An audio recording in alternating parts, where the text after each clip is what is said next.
يا رب بالمصطفى بلغ مقاصدنا واغفر لنا ما مضى يا واسع الكرم يا رب بالمصطفى بلغ مقاصدنا واغفر لنا ما مضى يا واسع الكرم يا أكرم الخلق ما لمن ألوذ به سواك عند حلول الحادث العامم يا رب بالمصطفى بلغ مقاصدنا واغفر لنا ما مضى يا واسع الكرم لعل رحمة ربي حين يقسمها تأتي على حسب العصيان في القسم يا رب بالمصطفى واغفر لنا ما مضى يا واسع الكرم يا رب واجعل رجائي غير منعكس لديك واجعل حسابي غير منخرم يا رب بالمصطفى بلغ مقاصدنا واغفر لنا ما مضى اللهم صل وسلم وبارك عليه وعلى آله. Assalamualaikum warahmatullahi wabarakatuh. Alhamdulillah wassalatu wassalamu ala sayyidina Rasulillah Muhammad bin Abdullah wa ala alihi wa sahbihi wa mawala wa la hawla wa la quwata illa billahil aliyil azim. Amma ba'd. Alhamdulillah, kita bersyukur sama Allah Subhanahu wa taala. Ini malam Allah Subhanahu wa taala jadikan kita orang-orang yang sabar, yang insya Allah kesabaran kita diganti dengan maghfirah Allah Subhanahu wa taala. Minta maaf sebenarnya sebelumnya Al-Fakir datang terlambat karena tadi emang jadwal rutin setiap malam Kamis kelima di daerah Pondok Kelapa. Jadi langsung gas tadi kemari. Saya pikir di sini ada tahlilan dulu atau apa gitu, jadi ternyata habis isya tank langsung mulai ya. Masya Allah. Mudah-mudahan perkumpulan kita ini malam nih dapat ridho Allah Subhanahu wa taala. Kumpul kita nih di masjid Allah Subhanahu wa taala, di rumahnya Allah Subhanahu wa taala. Mudah-mudahan nanti Allah takdirkan kita bisa kumpul lagi di dalam surganya Allah Subhanahu wa taala bersama Rasulullah sallallahu alaihi wasallam. Amin amin ya rabbal alamin. Yang sama-sama kita hormati pengurus daripada Masjid Permata Kolbu MPQ, dari ketuanya, bendaharanya, sekretarisnya, wakilnya, maupun kita yang hadir jamaahnya. Mudah-mudahan yang membantu demi terlaksananya majelis seperti pada malam hari ini, yang capek, yang letih, yang dengan membantu pikiran tenaganya maupun dengan hartanya, dilipat gandakan semuanya Allah Subhanahu wa taala dengan keberkahan dan maghfirah Allah Subhanahu wa taala. Amin amin ya rabbal alamin. Hadirin rahimakumullah. Saya sempat baca judulnya adalah prinsip muamalah. Prinsip muamalah, kurang lebih prinsip bermasyarakat, ya.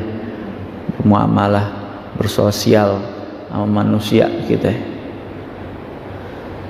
Kalau misalkan kita sadar kita semuanya nih dipantau sama Allah Subhanahu wa taala, pasti kita bakal bermuamalah baik sama orang. Di saat kita kerja, kita bermuamalah di kerjaan kita. Di kantor kita ada CCTV. Kita yang sebagai karyawan pasti nggak bakal berani macem-macem selama itu CCTV on. Misalkan kita ada kerasukan setan pengen berbuat apa di kantor kita, tapi kita sadar ada CCTV yang kalau dibuka tuh CCTV-nya bahaya, ujung-ujungnya bisa dipecat kita kalau berbuat semena-mena di dalam kantor kita. Tapi kalau kita sadar tuh CCTV yang lebih ampuh, ada CCTV yang lebih akurat, CCTV yang nggak ada batasannya, sampai ke lubang semut kelihatan tuh CCTV-nya. CCTV-nya Allah Subhanahu wa Ta'ala. Yang mudah-mudahan Allah Subhanahu wa Ta'ala tetapkan iman Islam kita, hidup dalam iman, mati juga dalam keadaan iman kepada Allah Subhanahu wa Ta'ala. Contoh muamalat yang paling baik yang muamalatnya Rasulullah Shallallahu Alaihi Wasallam. Ideal banget, pas banget buat kita. Mau zaman kayak gimana, paling enak ngikutin Rasulullah Shallallahu Alaihi Wasallam. Nggak ada kata istilah kunonya, nggak ada. Zaman dulu sampai zaman sekarang, sampai bahasanya zaman milenial, tetap bermuamalat sebagaimana yang diajarin sama Nabi Muhammad Shallallahu Alaihi Wasallam. Itu yang paling pas, yang paling cakep, yang paling mantep. Rasulullah kita lihat coba, biarpun orang-orang kafir Quraisy dia nggak beriman sama Rasulullah, tapi mereka meyakinin Rasulullah adalah orang yang paling terpercaya pada saat itu. Nggak ada orang yang paling dapat dipercaya pada saat itu kecuali Nabi Muhammad Sallallahu Alaihi Wasallam. Biarpun mereka orang-orang kafir Quraisy nggak beriman sama Nabi, makanya Nabi Muhammad ketika mau hijrah dari kota Mekah ke kota Madinah, Nabi panggil dulu Sayyidina Ali bin Abi Thalib. Panggil Sayyidina Ali, suruh tidur di kasurnya Nabi, suruh tidur di tempat tidurnya Nabi Shallallahu Alaihi Wasallam. Sebelum Nabi hijrah, Nabi nggak main tinggalin Mekah begitu aja. Nabi memegang beban amanat yang diamanatin, diantaranya amanatnya orang-orang kafir Quraisy, sehingga Sayyidina Ali nggak ikut hijrah sama Nabi. Kenapa? Karena di situ Sayyidina Ali mau menunaikan amanatnya Rasulullah Shallallahu Alaihi Wasallam.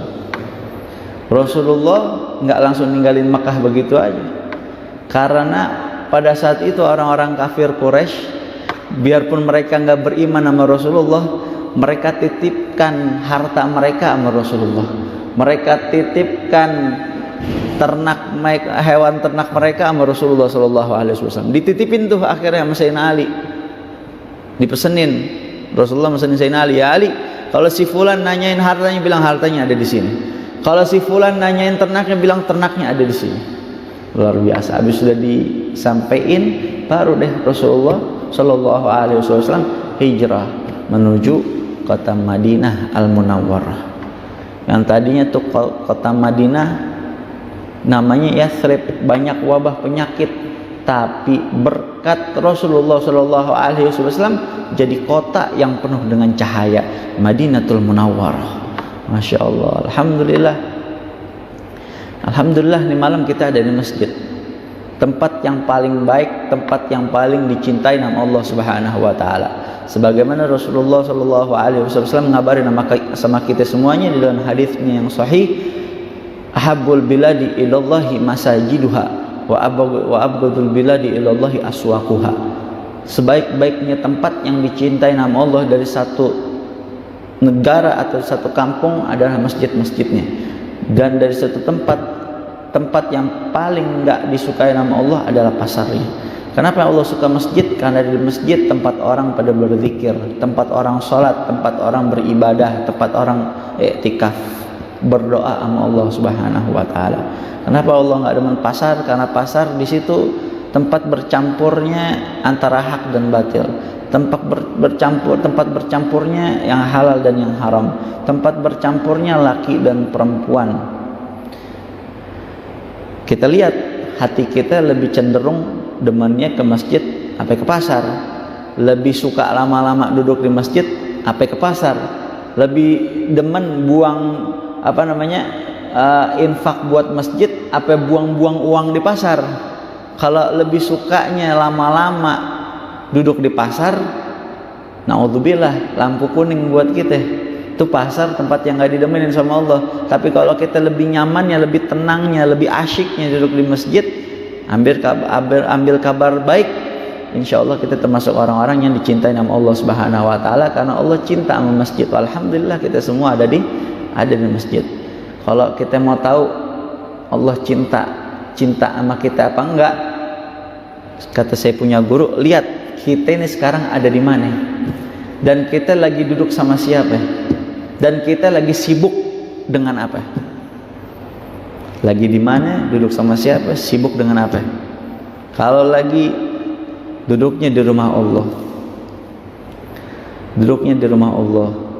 bersama umatnya Rasulullah SAW, bersama hamba-hambanya Allah Subhanahu Wa Taala, sibuk di majlisnya ilmu, Masya Allah, insya Allah sampai mati kita kayak begini. Kita mau ngaji sampai mati, bukan ngaji sampai dapat kerjaan, bukan ngaji sampai hilang kereknya, bukan ngaji sampai jadi dapat hajatnya, tapi ngaji sampai mati. Berapa banyak orang setelah dapat apa yang diinginkan, doanya dikabul, ditinggalin lagi tuh masjidnya, ditinggalin lagi tuh pengajiannya, ditinggalin lagi tuh gurunya, lupa. Entar giliran susah baru dah dia doa lagi, baru dah dia susah lagi, nangis lagi sama Allah Subhanahu Wa Taala. Apalagi sekarang kita lagi di akhir zaman, luar biasa, lagi diuji kita ini kesabaran kita. Kita lihat musibah demi musibah datang, cobaan demi cobaan datang, penyakit demi penyakit datang. Maaf, yang namanya sakit dari dulu emang sakit.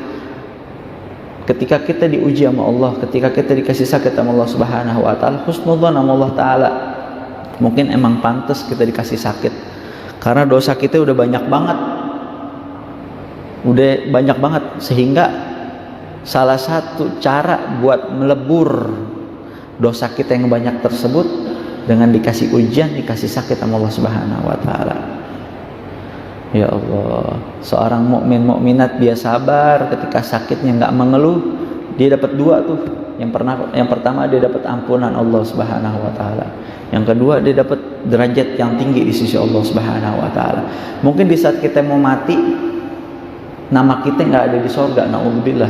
Mungkin kita adanya di bawah. Allah nggak mau. Allah maunya kita ada di atas. Allah maunya kita ada di dalam sorga. Sehingga untuk mencapai tempat tersebut harus diuji. Makin susah ujiannya, makin gede juga titelnya, makin gede juga pangkatnya. Allah mau kasih kita tuh kayak begitu. Masya Allah.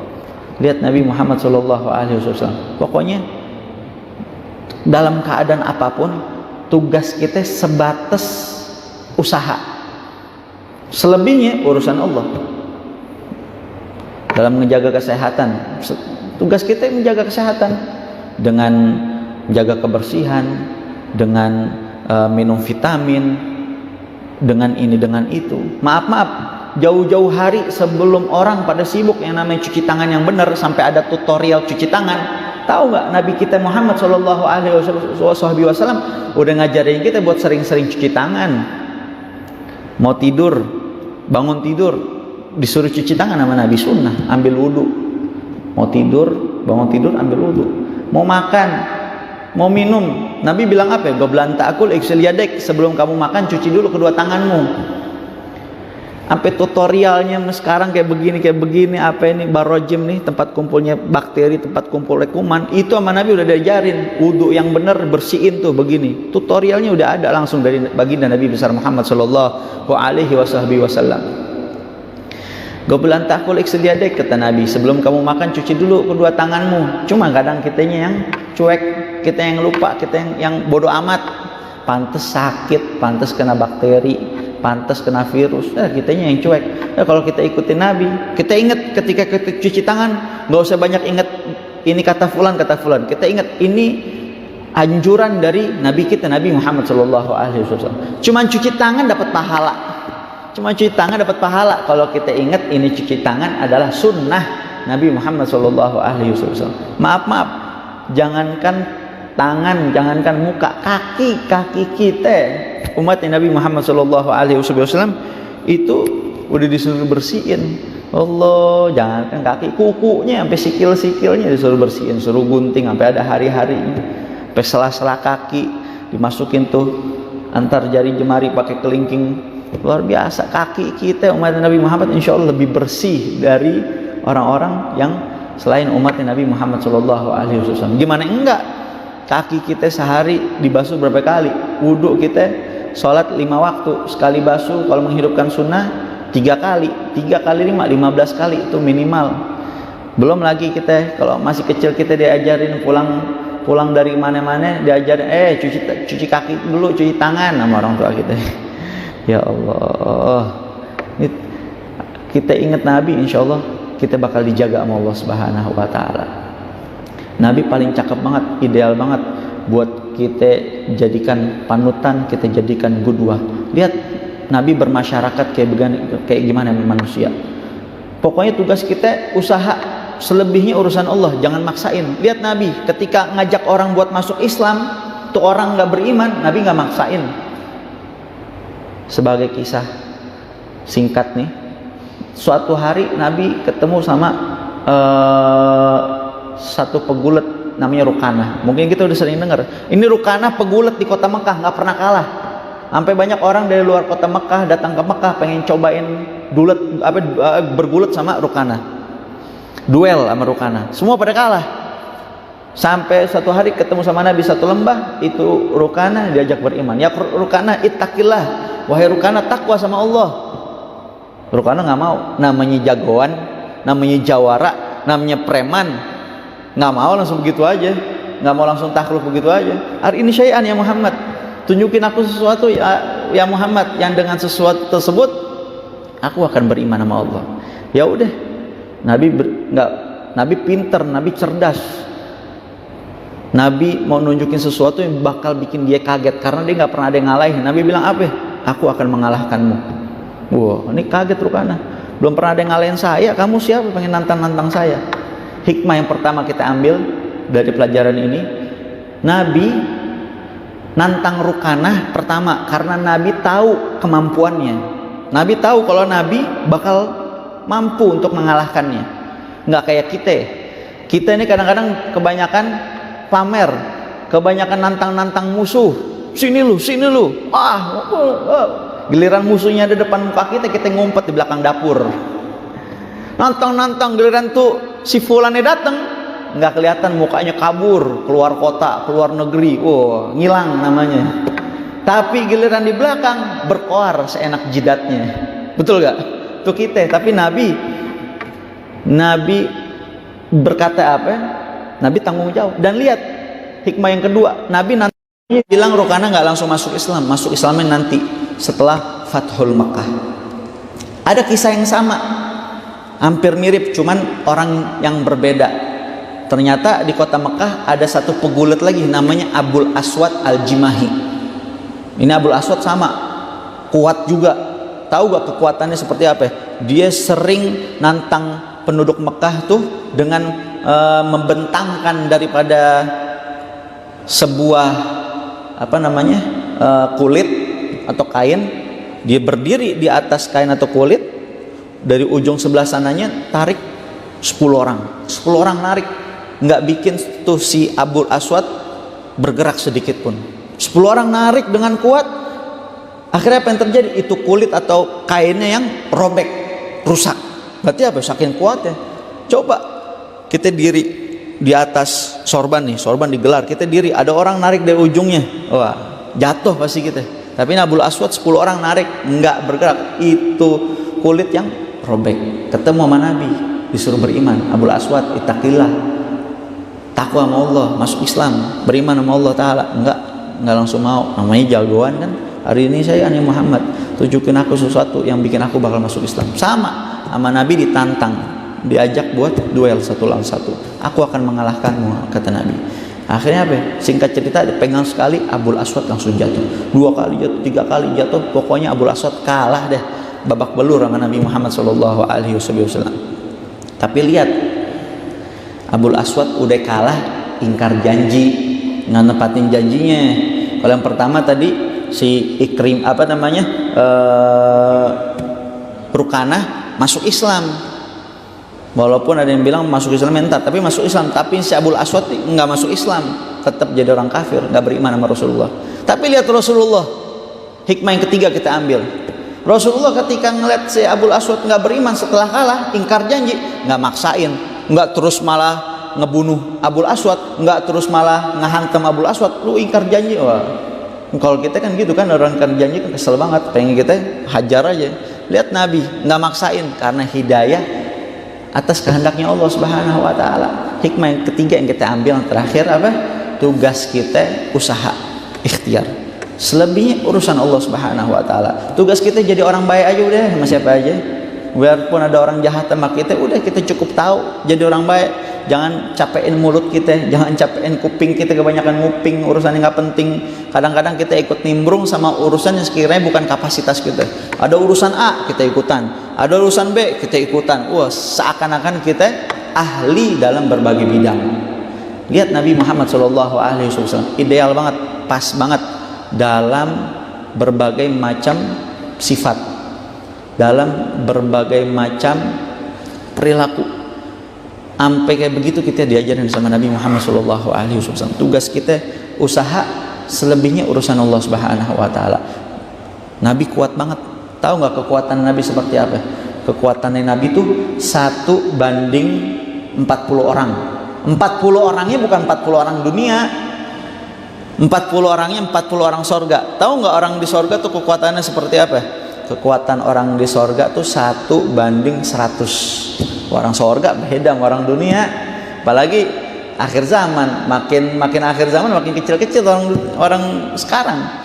Orang sorga 1:100 orang dunia. Kekuatan Nabi 100:40. Berapa? 4.000. 1:4.000 orang.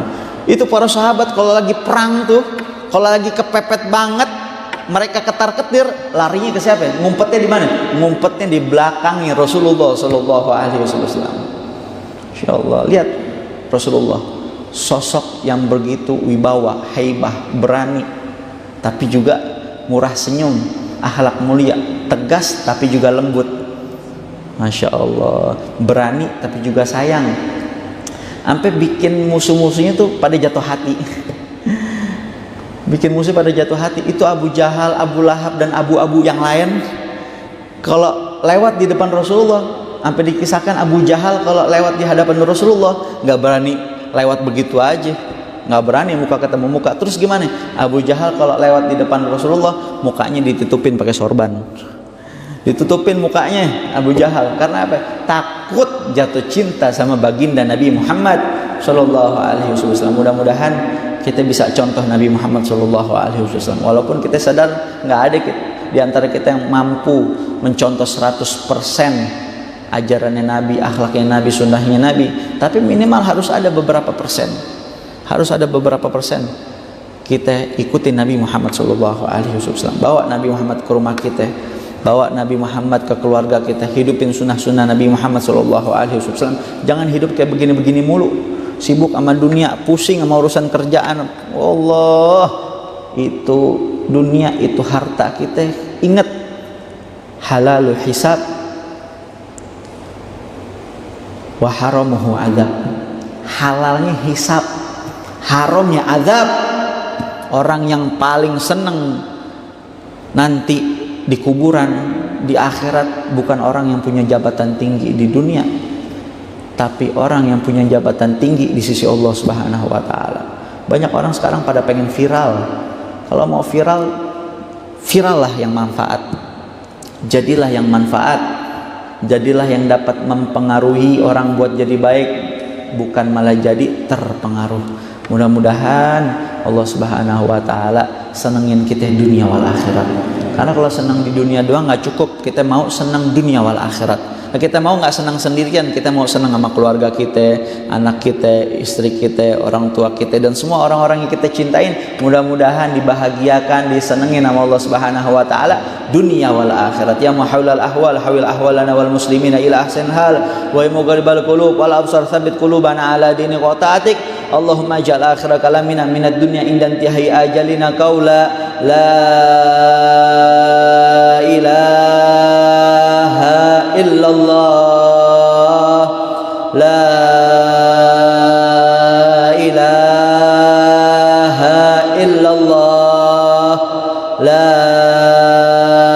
ilaha illallah, Muhammadur Rasulullah sallallahu alaihi wasallam. Allahumma kama ahyaitana 'alaiha fa'amitna 'alaiha, Allahumma ighfir lana wa liwalidina warhamhum kama rabbana shaghara wa li jami'il muslimin wal muslimat wal mu'minin wal mu'minat al ahya'i minhum wal amwat birahmatika ya arhamar rahimin. Allahumma inna nas'aluka ilman nafi'an wa rizqan wasi'an wa 'amalan mutaqabbalan wa dzaman maghfuran ya arhamar rahimin. Rabbana atina fid dunya hasanah wa fil akhirati hasanah wa qina adzabannar. Wa sallallahu alaihi wasallam Muhammad wa alihi wasallam walhamdulillahi rabbil alamin. Ini saja sekiranya yang dapat Al-Fakir sampaikan dari Al-Fakir Syaugi bin Haidar Al-Habsyi. Minta maaf sedalam-dalamnya, seluas-luasnya kalau datang terlambat. Mudah-mudahan kesabaran antum menunggu dibalas sama Allah Subhanahu wa taala. Saya mau ngundang kalau antum ada waktu, ahlan wa sahlan, kita ada majelis di daerah Menteng Dalam setiap hari Minggu, setiap hari Ahad sore, enak, bukan malam, sore, dari asar sampai maghrib di seberangnya Kokas, Mall Kokas, ada umbul-umbulnya ada dari asar sampai maghrib. Di situ kita baca waqiah buat rezeki biar berkah, buat hidup juga biar berkah. Di situ kita baca maulid, habis itu ngaji fikih di situ kita Presatul Jamiah, dan banyak guru-guru hadir insyaallah. Mudah-mudahan orang sini biar pada bisa datang, pada sehat afiat mudah-mudahan semuanya. Yang lagi sakit mudah-mudahan kasih sehat afiat panjang umur. Walafu minkum. Wassalamualaikum warahmatullahi wabarakatuh.